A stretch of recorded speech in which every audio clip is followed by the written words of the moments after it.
But there was no affection for our father in our home, and we were not only told not to be affectionate with him, but beaten and sent to our rooms. And in another case, my sister Donna was pushed under the stairs in a dark cupboard and kept there with mice and other things for hours for trying to be nice to our dad. It was a crime in our house. Our mother had her castle the way she wanted it, and if we tried to do anything to help our father, then it came down on us as kids, and our dad was defenseless to help us because our mother was sexually active in every way possible with all the businessmen, politicians, lawyers, anyone who came to our town that she could get and have an upper hand with. She used every one of them. In the case of the child that my sister had, from that day on, when my dad signed the adoption papers, my mother instantly got a pension from the Canadian National Institute for the Blind, the CNIB, a full blind pension. Now, our mother always drove a car. She always had a driver's license, and this wasn't necessary.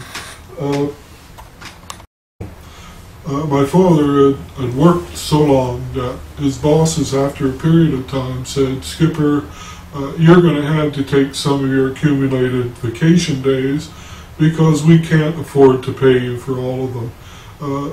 My father had no place to stay at home. Being at home was worse than at war. It was a war, really.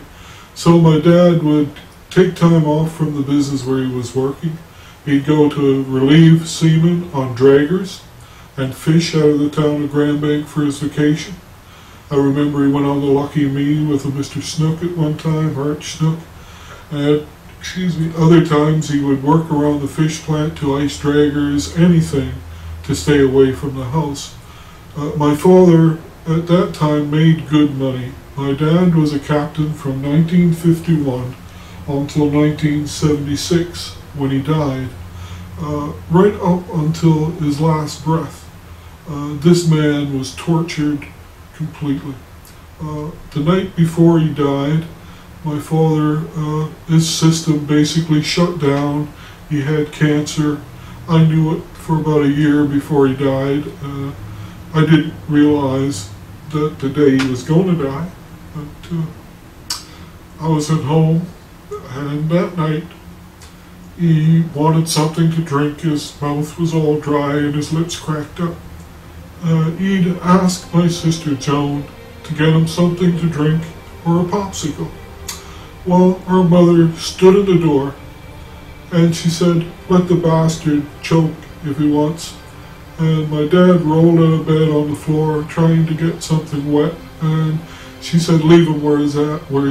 He'll get back in the bed himself."